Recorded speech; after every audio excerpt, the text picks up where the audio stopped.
Welcome to another episode of Asexualized, my asexual life. This is a place to be for education about asexuality and all things asexual. I share my own asexual life journey in order to help you in yours.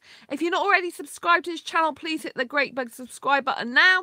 Hit that bell icon to get notified of every time I go live like now or post a new video.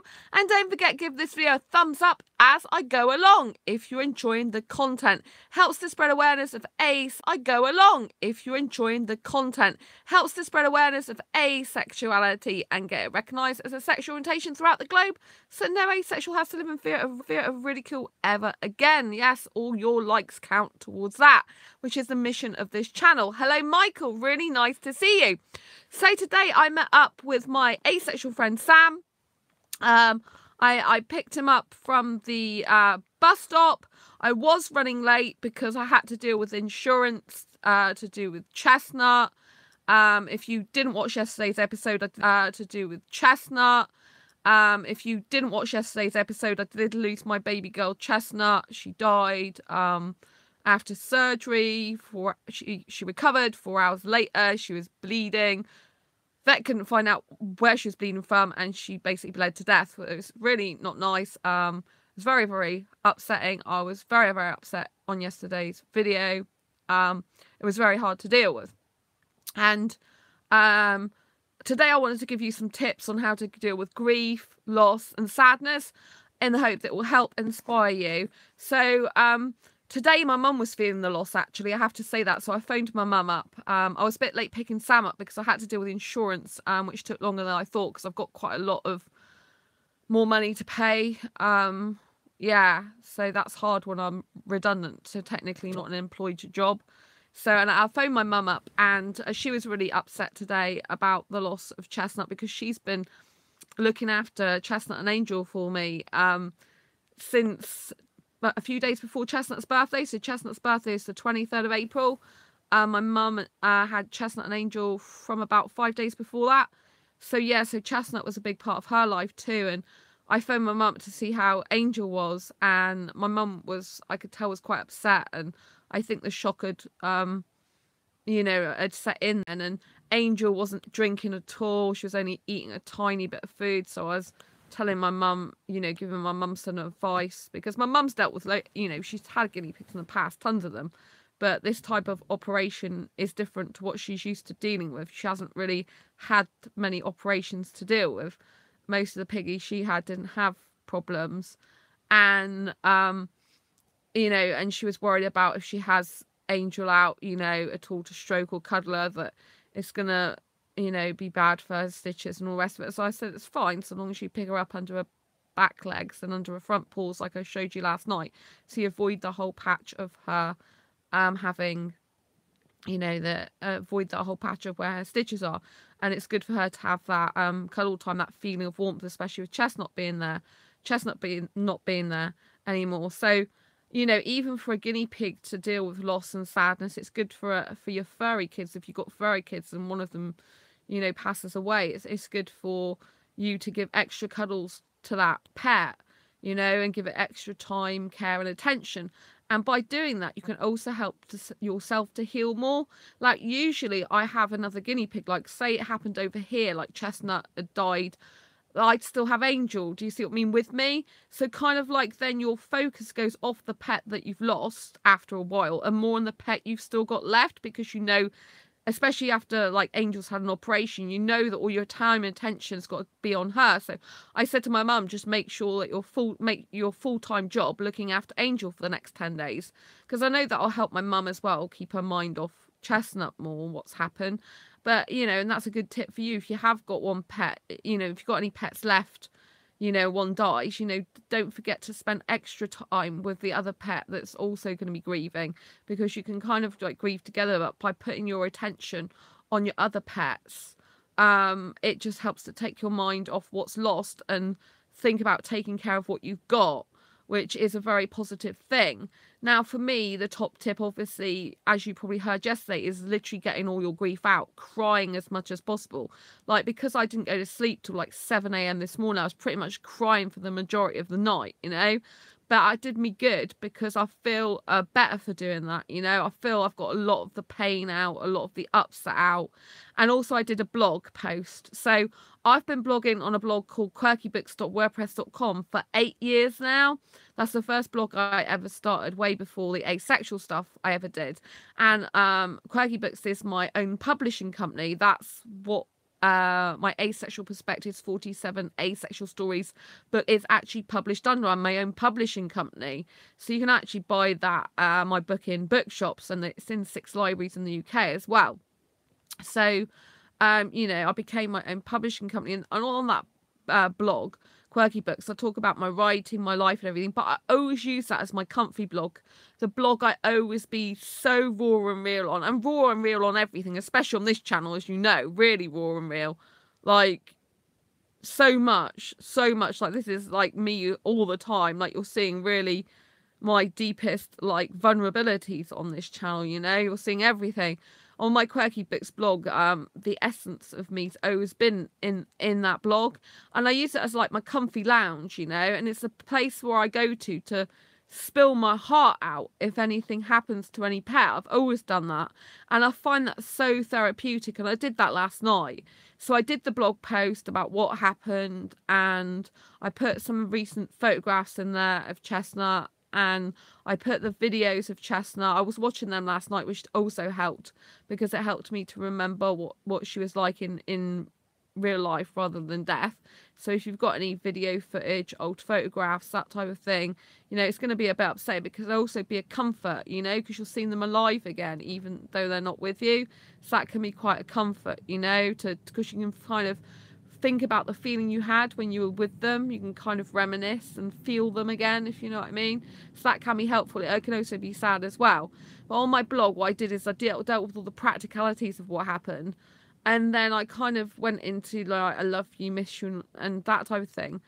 And then I ended it like I would do an ordinary blog post, and then I wrote to my guinea pig on the blog post, like about 4 paragraphs. It was a whole load of just me talking to her, but I split it into 4 paragraphs for people to read it easily. And you know, it was to her, but obviously everyone's going to read it.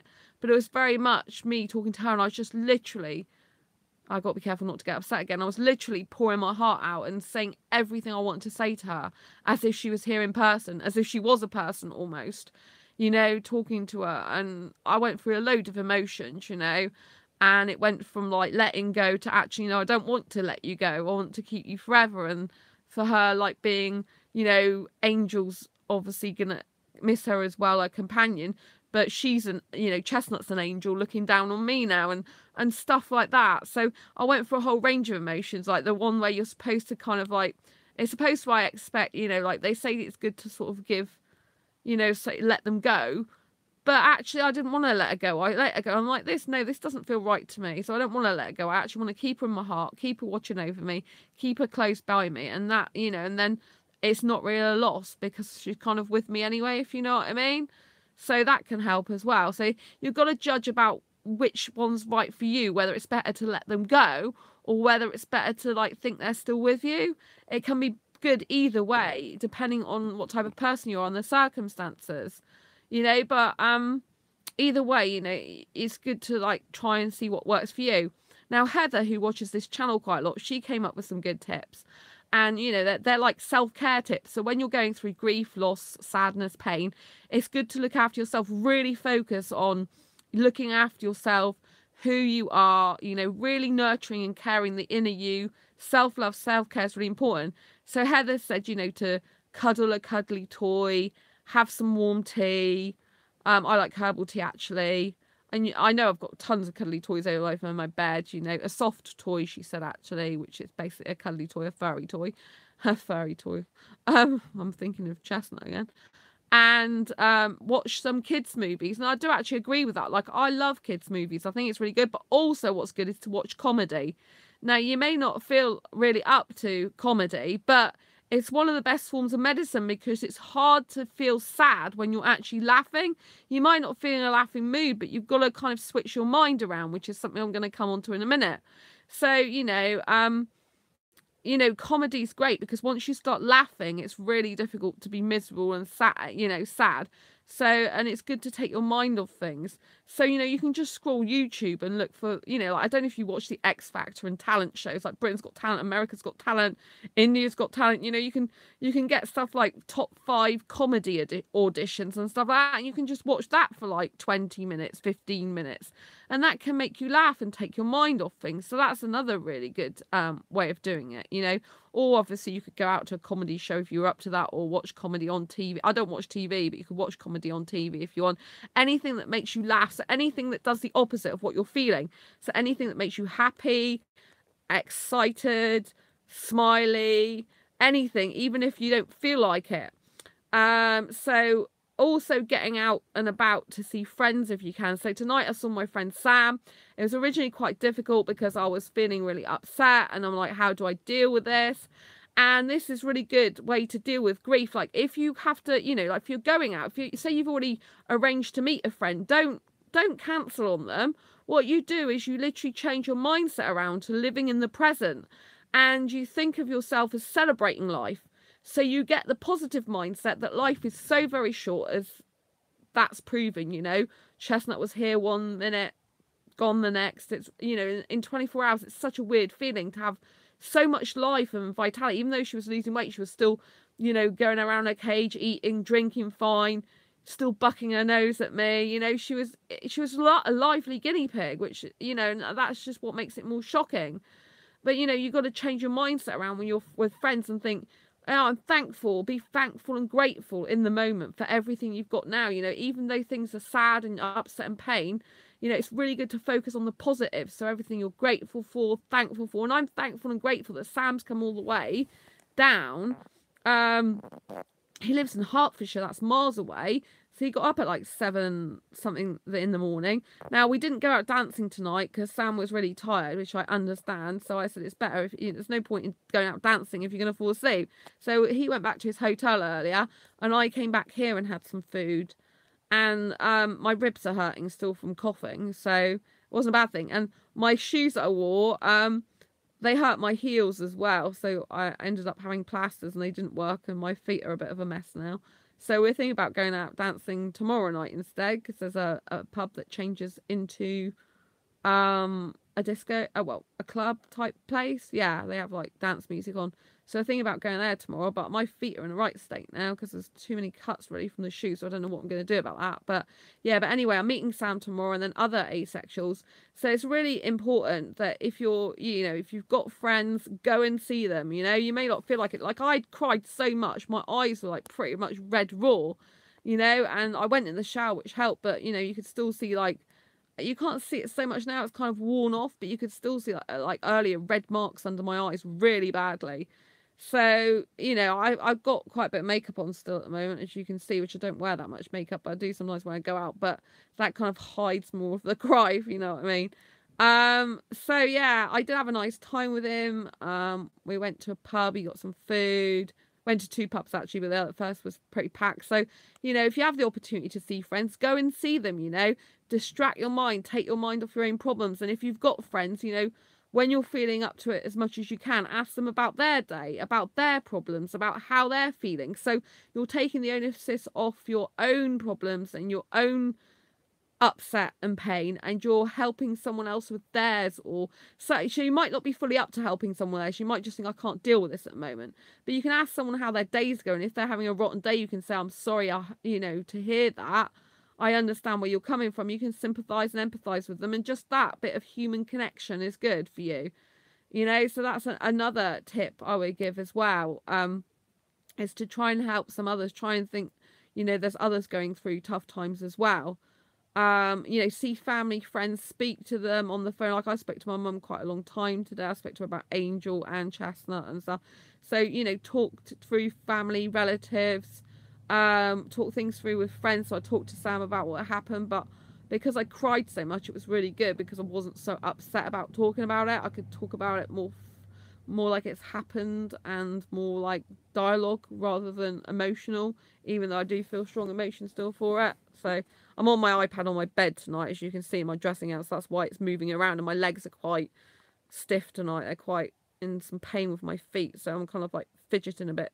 So if you're seeing the screen go up and down and around a bit. That's why I'm going to sleep early tonight as well, because I am sleepy, because I didn't have much sleep this morning. But yeah, so, you know, don't forget to count your blessings, be grateful and thankful for what you do have, because by feeling and thinking gratitude, it kind of like takes away some of the pain, in the sense that you're not thinking about loss, what you don't have, the sort of gap in your life. You're thinking about what you do have. And when you start thinking about what you do have, you feel more fulfilled and happy in those ways, which counteracts some of the negative stuff going on in your life, when you feel like things have been taken away from you and you feel empty and hollow and pain. Do you see what I mean? So when you've got negative emotions, you need to put the positive emotions back in to top up and to counteract the negativity. Do you see what I mean? So once you've counteracted the negativity, you're more likely to stabilize. Even if you're not going to get over it, or, you know, you're still going to be upset, you're more likely to stabilize yourself, because you're more likely to be more neutral in your emotions when you're pushing, you know, like more positivity your way. So it's kind of like, do you know what I mean? It's kind of like, if say you're in a situation where you're around someone who's very negative constantly, you have to go out and be around people that bring you up and shove positivity at you. Basically, it's like an injection of positivity, and the more you're exposed to positivity, the less that negativity has such an impact on you and penetrates your soul, if you know what I mean. It's more like, if you're around people who are grateful to have you in their life, happy to be around you, love you, it kind of counteracts some of the negativity and penetrates through that. So it gives you an injection that spreads of happiness and joy. So, you know, I didn't feel like going out dancing tonight originally, but then I was, you know, wanting to go out dancing because I thought it'd be good for me. And, you know, I changed my mindset around by then. But I'm happy not to, because it saves me money anyway. And I am a bit sleepy tonight. And my feet were, you know, the shoes I've got, they're new shoes, which replace the old one, replace some others I got because they were cutting into me, and these are cutting into me. Like, my ankles were a right mess. I had to get plasters, thicker plasters on the way home from the chemist. So, I know I'm diverting, but that's quite a good thing, you know, when you're taking your focus off your problems and upset and pain, and you're projecting them onto other things, and you're getting out in life again. It's a good thing. Now, I'm really looking forward to spending more time with asexuals. You know, I'm going to see 7 or 8 in total tomorrow, towards like later on, because people are staying over in hotels for the main meet up on Sunday, which is going to be 9 of us for the meal and then a 10th person later. So, and there's going to be 7 or 8 of us tomorrow. So it's going to be like a whole meet before the meet. It's great. I'm really looking forward to it. So, you know, I don't want to be miserable for other people as well. You know, they've come a long way. They've booked into hotels and accommodations. And although they're really good, because they'll know I'll be sad, I talked about it. You know, I know that I've got to be strong and be good and happy for them. You know, I don't want them to come all this way and, you know, just feel too much sadness or pain. I want to get away from that. So it's better if I acknowledge what's happened, talk about it when I can, but then let it go, in the sense I don't need to talk about that all the time. I can be thinking about other things, and I think that's a really good thing, you know. You can also obviously take your mind off it, your grief and sadness and loss, through hobbies and interests, you know, just doing what you want. But I would always say vlog, like this is a vlog, or, you know, video blog.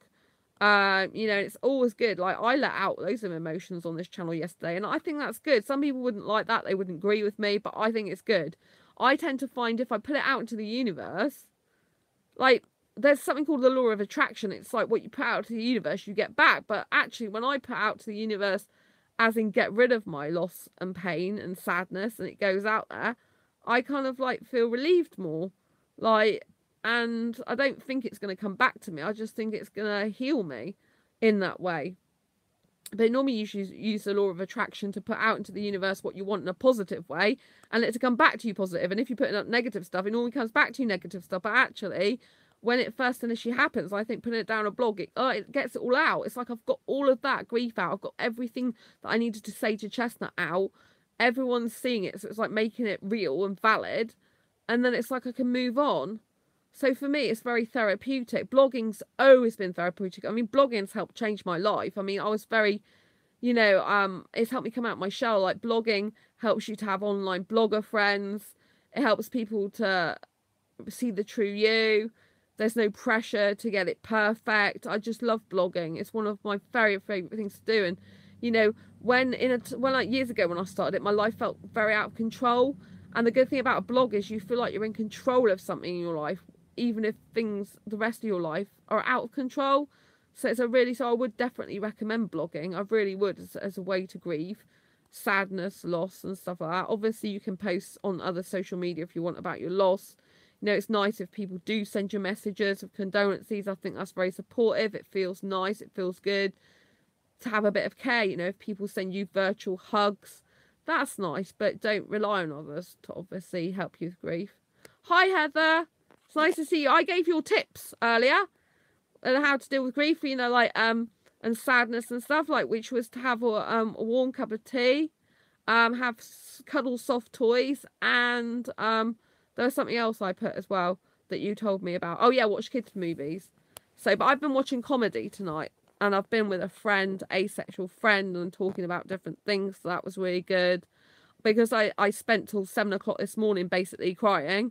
Then it got a lot of the grief out. There's quite a few hours of grief, you know, over 7 hours. Well, I was crying at the vets. And I got to the vets, I think about 7. So I think I was crying for nearly the majority of 12 hours. That's good. I think that's really good.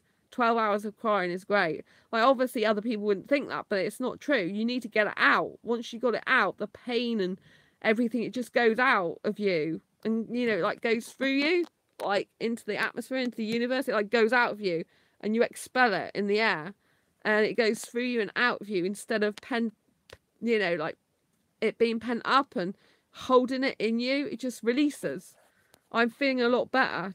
You know, like hours later, like at 7 this morning that I was crying to, but I feel a lot better. I feel a lot better for getting out of my flat. I feel a lot better than I'm focusing more on Angel now. Like, even though she's not with me because she's at my parents', humor is the best medicine. Yeah, I said I've been watching comedy tonight because I mentioned comedy's really good.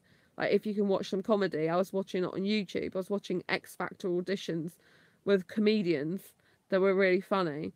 So, because obviously some people don't have much money, so they might not actually be able to go out to a comedy show. Obviously watching a movie, you can watch a movie as well. That's quite therapeutic if you go out, watch movies at home, have a popcorn night. You know, just something as simple as taking a hot shower can be great. If you've got lots of pain going on in your life, you feel sad, you know, just like to feel the heat on your body, just to feel the steam, and like sort of the heat lets the anger and pain and upset out, you know. It feels good on your skin, you know. It's like looking after yourself, you know. A hot shower or a hot bath.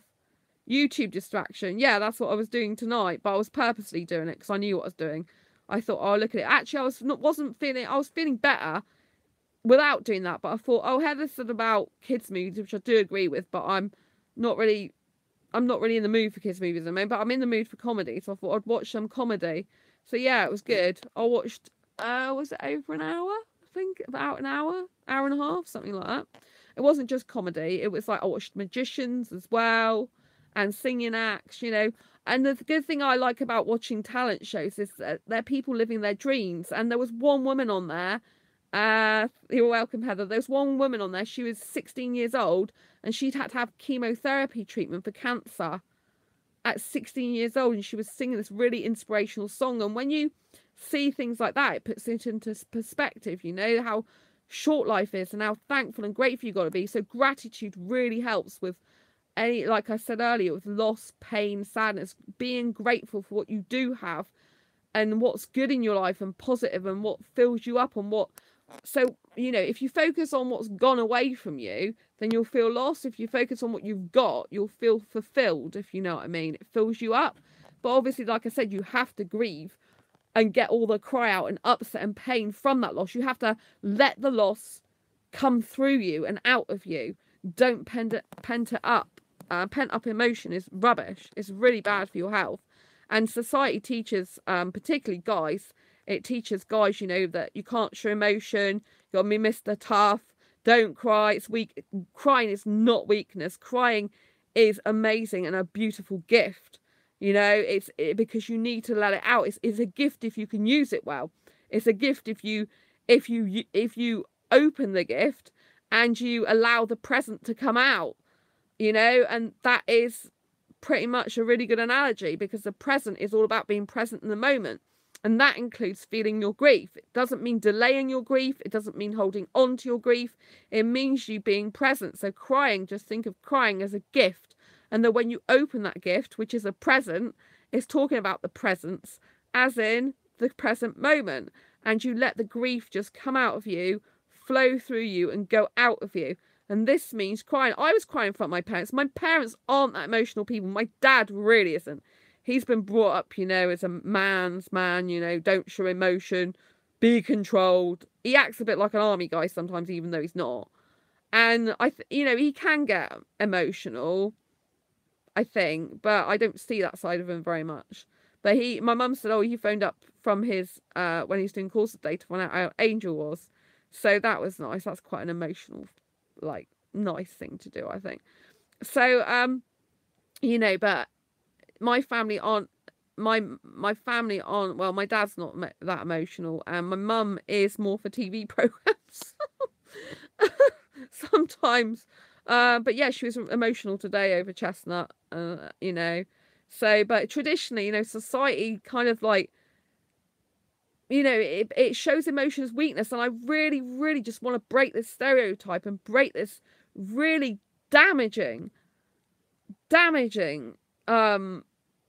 thing that people are taught conventionally. Is so damaging, you know, because pent up emotions, anger, pain, they lead to aggression, they lead to depression, they lead to more anxiety, they lead to more pain in the body, more disease in the body. You know, it can lead to violence in some people if they pent all the, you know, over frustration. Exactly. And no negative emotions are a bad thing so long as they're used constructively. So everyone has the right to feel angry, but if you feel angry, you can have to express, I'm angry right now, you know, and you can use your tone, but there's a difference between expressing you're angry and taking it out on someone and by hitting them or hurting them. Do you see what I mean? So it's really important to get all your emotions out and don't hide behind them. And be in the present moment. That means living your grief. Let it go through you. Let it flow through you. Let it pass out of you. You know, I cannot stress it enough. I know I keep going on about it on this video, but I cannot stress it enough, because so many people, you know, like, I think there's a lot of people who can be quite aggressive. I mean, I did a pattern changing course years ago to change, to look for patterns and change my thoughts about what they're doing, guys are doing, in order to not get with a bad guy again, you know. That takes some doing, that does. And you have to change your, you know, your belief system and stuff like that. And, you know, they said 1 in 3 relationships is abusive. Now, I'm not saying abuse is down to, like, grief and all that. I'm not saying, oh, something died and that was it and everyone's, like, violent because of that. I'm not saying that. What I'm saying is that I think one of the roots to someone being violent and aggressive and abusive, one of them, not all of them, because I've had exes that just, like, they're just, like, abusive people, full stop. But, you know, I know that if you do get an abuser and they are upset and angry, that's even makes things even worse and makes them more angry and upset, because they hold on to it and then they take it out on you. You know, and even in even the best relationships sometimes, so where traditionally no one's been abusive as such, you know, you could get someone, like, you know, lashing out because they're angry, and really the anger is upset and pain that hasn't dissolved within them or through them, that hasn't gone through them. I mean, really it needs to go through you, because if you're dissolving it in you, you're kind of like letting all that pain and anger and upset sit in your cells of your body, and that just, like, causes more pain. So it's better to just release it. And that's a good thing to do with fibre as well. I've got fibromyalgia, you know, I don't really talk about it, but any extra insecurity, but any extra upset causes fibromyalgia to be worse. Anything that causes pain in the heart can cause pain in the body. And so I have to try and, like, not, you know, like, refrain from as much pain and upset in my life as possible. Obviously, when something happens like that with the grief, you can't help it. It's just happened. And like I said, it's better to get it out and in, you know. And so be crying in front of family, be crying in front of friends, you know. Don't be scared to do that, you know, especially your family's your family. They're not going to, you know, they might not know how to deal with it. You know, they might not know how to deal with you crying, because if they're traditionally taught that that's not a good thing, they won't know how to deal with it. And that can be really difficult, because it's like, well, for me, for example, it's really natural for me to go and give someone a hug if they're upset, but it's not natural for everyone. So something I didn't tell you yesterday is, before we collected my guinea pigs, I don't think I told you this yesterday, but I said a lot of stuff upset yesterday, so I don't entirely know. Can't remember, but obviously I could look back at that video after I finish this one. But when I came out of my flat yesterday and out of the house, my flat's in the middle of a big house where other people live, and I came out, and right at there's a long pathway to the road, and when I came out there, straight in front of me was these two young girls with a smashed up car, and one of the girls was looking really upset and shaking, and they were really young, and I said, "Are you okay?" Because obviously they'd been in a car accident. I said, "Is there anything I can do to help you?" And they're like, "No." And I could see the girls took up. So I just said to her, I said, "Would you like a hug?" And gave her a hug. She's a complete stranger. I don't know who the heck she is, but I was just like wanted to give her some loving hug. Do you know what I mean? As an acquaintance, as someone who knows that she just needed a hug. And that's what people need. And it really irritates me. I do get irritated by the fact that people don't understand that when people are upset, majority of the time, they just need a hug and a listening ear. That's what they need, a listening ear, understanding, sympathy, empathy, and a hug. You know, and that includes people you just meet. And so I gave her this hug, and she was shaking like a leaf. But I could tell she loved the hug, you know. I could tell she needed it. You know, and I couldn't call for... She said she was calling the breakdown people, because it looked like she was the only... Her and her friend was the only people involved in the accident, but all the front was smashed right in. And, you know, I understood it must be so upsetting. She only looked really young. She didn't even look 19, really. I mean, you have to be 18 legally to drive in the UK. But she looked so young. She looked about 17, but obviously she must have been a bit older than that to drive. But she just looked so young. And I just felt so sorry for her when I saw her. Like, her other friend didn't seem that bad. So I think the one that was shaking, she was the driver by the look of it. And I was just, you know, I just reached out to her and gave her a hug. So I can't do much else. You know, it feels a bit hopeless and helpless. Like, this was before I knew Chestnut had died. This was before he went and found out about what had happened to Angel and Chestnut. This was just when I went out. You know, yesterday when I left the video and said, "Got to go because my parents were here." Yeah, it was that. And then I stopped this video, and then I went out and saw them there then. So, you know, reach out, like, even if, like, obviously I was worried about my pets, but even if you're having a worried moment or a potential upset moment, you know, reach out to someone else, give them a bit of love and care.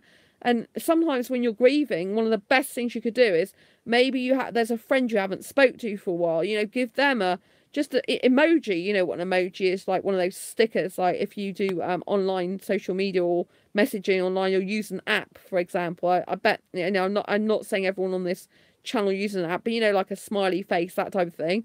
You know, just give them a hug or a love, or even just a smiley face to brighten their day. You know, if someone else is going through a tough time, like, give them a bit of support.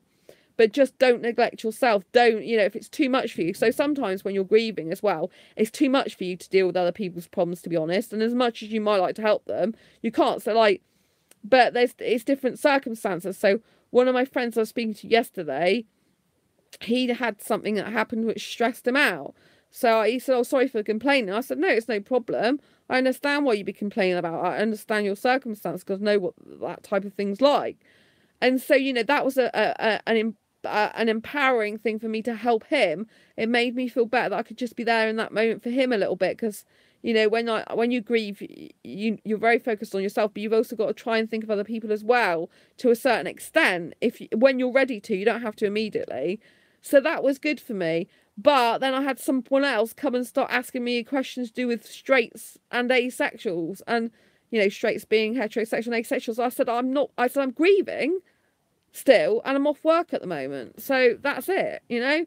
And I felt that was really insensitive, because it's like, I'm grieving. I've just lost my guinea pigs, which you've seen in my Facebook post. Now you're asking me questions, trying to help me deal with something which is to do with a book they're writing or something. I just think it's really insensitive. Do you know what I mean? It's like, oh, I'm doing this in my life now, but, like, you should help me. And people don't seem to understand that I'm not here to just give free advice 24/7, 365 days a year to every single person on the planet. Yes, I do a lot of that, but I have got my own life to lead, and people can, if they want one-to-one help and in-depth information to help them with something they're working on to do with work, like a book or whatever, they can hire me to help them as a consultant or something and ask me loads of questions then.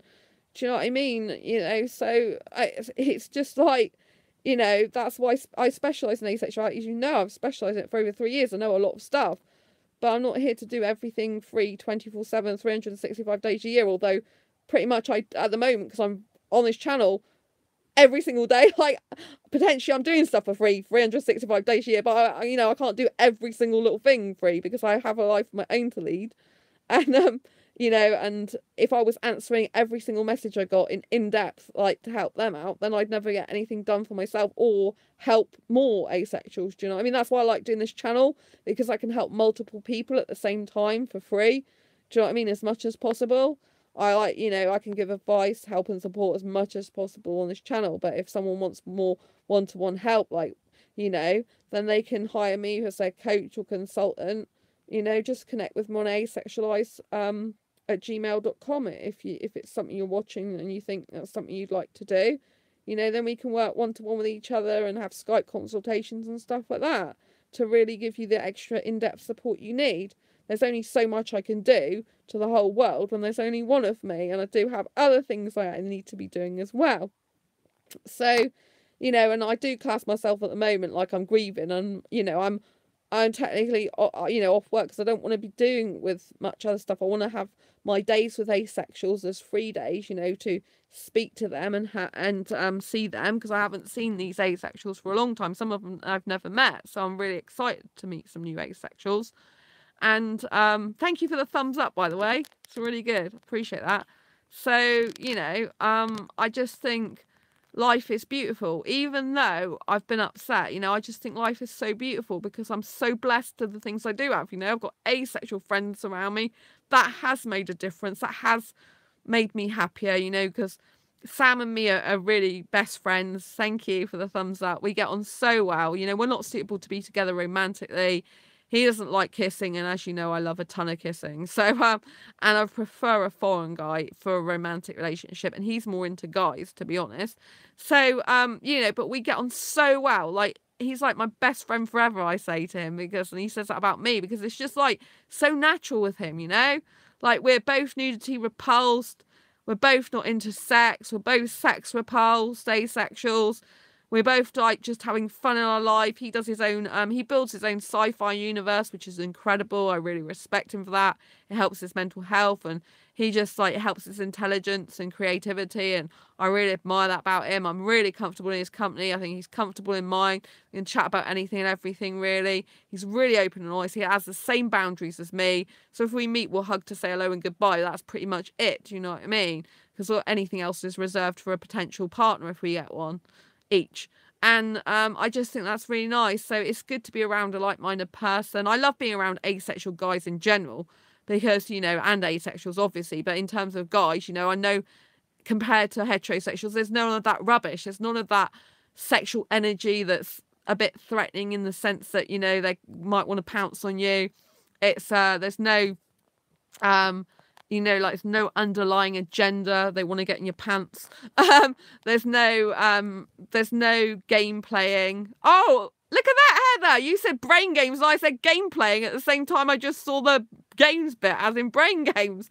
That's really funny. We both thought alike. Yeah, exactly. There's no game playing. There's no, oh, I'm going to say this to you and that to you to make you say or do or think a certain thing because I want to be with you, but then I don't really want to be with you, but I just want to fulfill my ego of getting sex out of you or having you fancy me. Do you know what I mean? It's like, I don't even remember that guy I was talking to on meetup.com, the one that was started talking about, oh yeah, we can meet and kiss, and he was sexual. He started messaging me on meetup.com and I didn't even realise he was still doing that. Oh, how are you, Sandra? I'm like, well, you didn't friend request me, from Facebook. So like, where was it?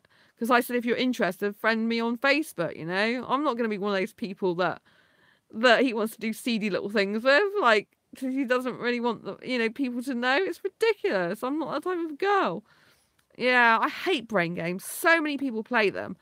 It's just like, I mean, I'm not saying some asexuals don't, but the asexual friends I've got, they tend to be straight down the line, the majority. There's one asexual friend and he's a bit secretive. Like, he seems like a really honest guy, but he's secretive as well, which means, you know, that unfortunately he's not, I couldn't like 100% trust him like I could some of the others. Like, I've got 3 asexual best friends, really. Well, one BFF, you know, that Sam's like my best friend ever. But there's, you know, like, there's a couple of other best guy friends as well. And, you know, I trust them. Like, with secrets, they trust me with theirs, and I trust them implicitly, you know, and they're really good guys, and I have a really good relationship with all of them, as in friendship relationship, you know. But there's just some people that you can't quite 100% trust because they are secretive in the way they say things and stuff. Do you know what I mean? They kind of like don't reveal everything, and you know there's something they're not quite saying because you can feel it. I mean, you know, with one person I've even said stuff and they're like, oh, you're right about that. But it's not because they told me. It's because I sensed it and felt it and knew it instinctively. And I happened to be right. So it's kind of like, I don't like guessing games either, if you know what I mean. So I've had people in the past have guessing games, you know. And it's like you have to guess what they're talking about, guess what's on their mind, guess what they're thinking next. And I don't like that. I like the people that are totally upfront, straight and everything. And to be honest, I really hope if I do ever have a life partner that I is asexual, because I can't stand being with sexual guy 24/7, 365 days a year, or even for any length of time, really. So being with a sexual guy, he's likely to go off with some other woman for sex. He's likely to be looking at other women. He's likely to not be trustworthy. You know, I just can't really trust a guy like that. I really need an asexual guy, someone who I know is genuinely asexual, and someone who's, you know, really wants to be my bestest ever friend, you know. I think, you know, that's what I fundamentally want. Someone who's my bestest ever friend, love of my life, you know, and my soulmate all wrapped into one. And I know I've diverted off the topic of this original conversation, which is how to deal with grief and stuff like that. But I haven't totally diverted off it, because I've said how wonderful it is to be around like-minded people. And I'm just trying to emphasize this again. So when you're dealing with grief, loss or pain, you know, it's good to be around like-minded people who, you know, they might not be, you know, thinking of your grief and loss, because, you know, they might be sympathetic to it, but they, you know, they're not in your position, they're not in your shoes, but you can, you know, you feel comfortable around them. So when you're grieving and upset and in pain and vulnerable, you don't want to be around people that are playing mind games that are going to take advantage of you and your vulnerability. So this is still on the same topic. You want to be around people you trust, respect, and who respect and trust you. There's mutual respect and trust there. Someone who loves and cares about you as a friend, or people who love and care about you as a friend. People you relate to, people that don't have any secrets, you know. These are the type of people that you need to be around, so that when you are really upset and in pain and you're vulnerable, you know that people are not going to come and purposely, you know, hurt you. I mean, of course, you can't predict what anyone's going to do. Someone out of the blue could do something that's totally out of character to what you think they're going to do. No one can predict that. But in a general whole, if you're feeling empty, lost, lonely, and pain, the last thing you want to do is fill it up with some rubbish. Now, but it's very easy to. So say someone had, you know, like gone for a divorce. Like, it's not the same as the loss of a pet or death or anything like that, but say it's still a grief situation. Say someone gone through a divorce, you know, they can be on the rebound. They could have been with someone like 20 years of their life. And, you know, and they could be upset about that and could still be grieving, and they run into the arms of the wrong person because they're having a lack of love in their life, and they're feeling not good about themselves and their life, and they run, and people that are being attracted to them, or they're attracting the people that are not good, the ones that are going to use that and use your vulnerability and upset and pain, and you don't want that. And so, you know, these things I'm saying apply to any situation where you're grieving and having a loss, you know. Poetry, if you like writing poetry as well, I didn't mention that. You can write some poems. Like, the 2 most powerfulest type of poems you could write are one's about love and one about death. You know, one's about love, one's about death, if that makes sense. So, because that's the 2 most powerful emotions on the planet, really. It's love and death. A bit like life and death, you know? And life is love, really. So if you write poetry and you want to capture people's hearts, and, you know, you want to them to feel your words, you know, those are the two most powerfulest themes and topics you can talk about. So if you are grieving, you could use that to your advantage by, you know, even writing a book of poems. You could even publish a book of poems if you want. You can self-publish on Amazon, you know. So if you've got some grief, some people like to write their life story in a book and publish it. It feels good. Even, you don't have to do it for like 1 million people, like thousands of people. Sometimes you can just write a book for you, and you could write it and just get locally printed just for yourself, or you could put it out to the world on Amazon. And you might even get many copies sold. You might sell tons of copies. You know, you might just want it because you might want a book published to feel you've accomplished something. So again, if you're feeling grief, loss, or pain, you have to think of things that are going to fill you up. This means things that are going to make you feel accomplished, make you feel like you've achieved something in life, make you feel like you're responsible for something and you did something good. You see what I mean? So you're filling your cup up again. When it's got empty and it's down to its bare bones, you're filling the cup up again. You're filling it up with life, love, gratitude, happiness, people you can trust. You're filling it up with self-love, self-care, and talk nicely to yourself, you know. Just give yourself a hug, comfort yourself, saying, you know, it'll be all right. You're going to be all right. You've got through things before and you're going to be all right. You know, be your own coach. Coach yourself, you know, like say, what would I do if I was a coach and I was talking to myself right now? What would I be saying? What would I do if I was a mentor? What would I do if I was just a friend? What would I tell myself? And it'd be like, you know, you're doing good. You know, you've come through those first 24 hours. It was tough, but you're doing good. You're doing all right. You're doing great. You know, you're progressing well. You know, you've stopped crying. You're not crying like you. It's fine to cry if you've got another 5 hours of crying in you. Go ahead. But if you don't feel like crying at the moment because you've got a lot of your cry out, you know, that's huge progress made. But you might be crying for 2 hours and stop for half an hour. Whereas before you might have been crying continuously for 2 hours. Even if you just stop for half an hour, it's still progress.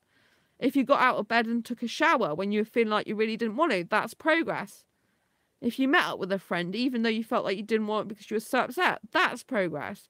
You know, anything that is progress is a good way of dealing with grief and upset and pain, because if you're progressing your life in any way, shape or form, you're again gaining. It's all about gaining and filling up your soul rather than having stuff being taken away from you, which is what's happened with the grief, loss, you know, and the pain of that loss. It's a process, Heather, yeah, but many people skip the process, or they don't get it right, or they don't understand it. And a lot of people, they don't actually praise themselves when they are through tough times, because they don't look at themselves through a reflective perspective. So a lot of people live in their conscious mind. So a lot of people just talk and they don't really think subconsciously about everything that goes on. I've always been a subconscious thinker, even as a kid.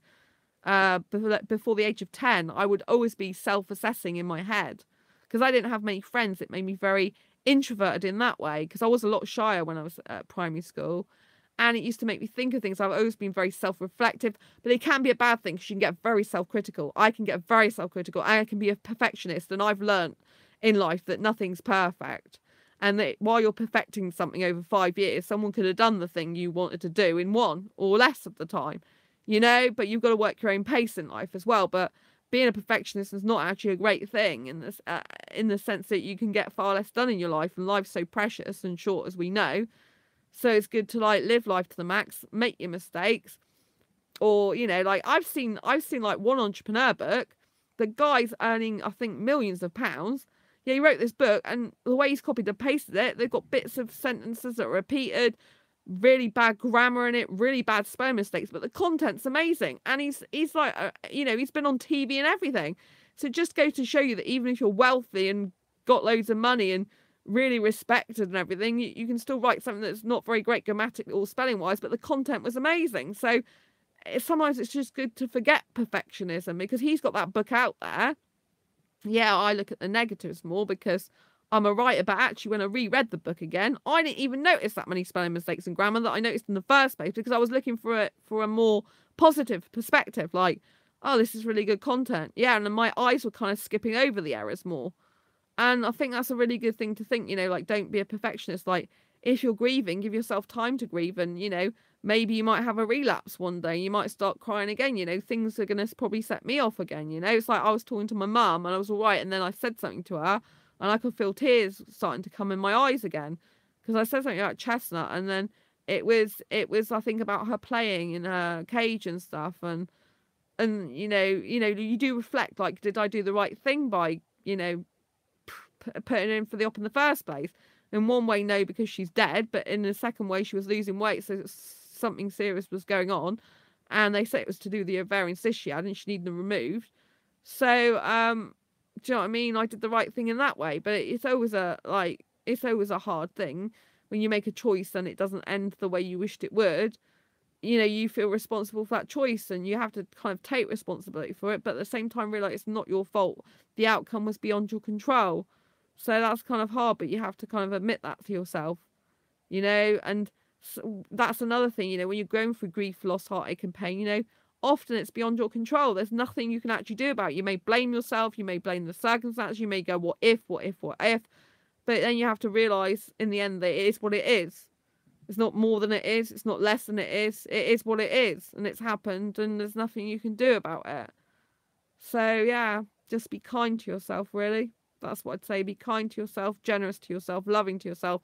If you got work or stuff that you need to get done, take some time out for you. You know, say no. This is my time to fill my cup up again of happiness, life, love, optimism, friends, family. You know, take some time off out of life just to get better again. I think it's really important. Get your minds happier, but don't take all the time out of your life and then be withdrawn into your room and upset and crying all the time, because there comes to a point when you've got to stop crying, because otherwise it becomes an obsession and unhealthy.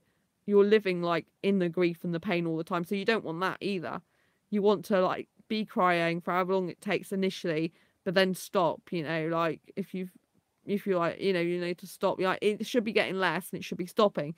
You don't want to be going into a depression. That's what I'm trying to say to you. So don't wallow indoors all the time, even though you might want to. You might think, I don't want to face anyone. Like I'd been crying and like I said, my eyes were really raw and sore, but I'm like, well, I could either sit in my home, and which I can't do, but I can't because I've got other people, you know, they've booked into hotels, they're coming with transport, I can't let them down. You know, my theory is, unless I'm dying myself or at death's door, or I can't stand up and physically walk, and, you know, I'm so ill, you know, then I'll always see them. People book into hotels and accommodation. I organise the meetups because I'm a reliable organiser there. I do what come what may, you know. And actually getting out and about's been really good for me. To be in life again is great. Even though I didn't feel like it initially, I'm not going to let that person down, because, you know, they're spending time out of their life for me. And like I said, life's so precious, and that's what you've got to remember as well. Life is so precious, so don't spend all of it, and don't spend every single minute being upset and in pain and loss, because that's wasting your life. It is wasting your life, although it's not wasting your life initially, because it's kind of a empathy and sympathy for what's happened, and it helps you. If you're spending all your time doing that, then it's a waste of your life, because life's so precious, and there's no point in being in that negative mindset all the time, forever and a day, or punishing yourself, or what if, or you know, just being really upset all the time. It's not healthy for you. So let the grief out, let it pass through you as quick as possible, and get a better mindset. Exactly, it's not healthy. So yeah, I just wanted to like stipulate that, and go out, you know, you push yourself to go out and meet people, even if you don't feel like it. You've got to, for your own health, and your health should be number one priority, you know. And when you're grieving, you know, you should just be looking after yourself. Like I could have been messaging people again. I could have been on Facebook or YouTube during that time tonight. But I thought, no, Sandra, your soul's just saying, spend some time with you. Watch a few YouTube videos. Look at some comedy. Look at some singing acts. Look at people living their dreams. Look at people trying to make a difference in the world, which is all positive stuff. And just be with yourself, because I just kind of needed to be with myself tonight. Like, I thought, well, I'm not going out dancing anyway, but what can I do? I thought, I just want to be with myself, have a laugh with myself, just spend some time with me and give myself a bit of self-love, you know, and care. So anyway, I hope this video has been useful, helpful, insightful for you. Thank you so much for watching. I will try and do some more live streams throughout the weekend, but I can't promise, because there's going to be bedlam, as in there's going to be loads of asexuals coming at all different times, and the majority of which I can't film them because they're not out to their family and friends. So that's why, thanks Michael for good night to you too. That's why I can't put asexual meetups on here, because I respect their privacy, you know, and a lot of asexuals are not out to their friends, families. They're, you know, like my friend Sam is, so he can come on camera, but the majority of other people, they're not, and they don't want people to know that they come to meetups, which is sad that they feel they have to do that, but I respect their wishes, obviously, and, you know, and I will always respect their privacy as well. So if you wonder why I don't actually video asexual meetups, that's why. Because I don't, you know, I won't do anything that people are uncomfortable with. They come to my meetups to meet people, like-minded people, to experience, you know, like friendship, love, and all the other wonderful stuff that being around people who you relate to really helps. Thanks, Heather. Good night to you, and good night to Michael. If you're looking at this channel right now and you're not already subscribed, please hit that great big subscribe button. Hit that bell icon so you get notified every time I go live or post a new video. And don't forget to give this video a thumbs up. Thanks, Heather and Michael, for the thumbs up. I really appreciate it. Until next time, embrace your quirky and each other's, and I'll see you on another video. Take care. Bye. Good night, Heather. Good night, Michael. Good night, anyone else that's watching. Bye.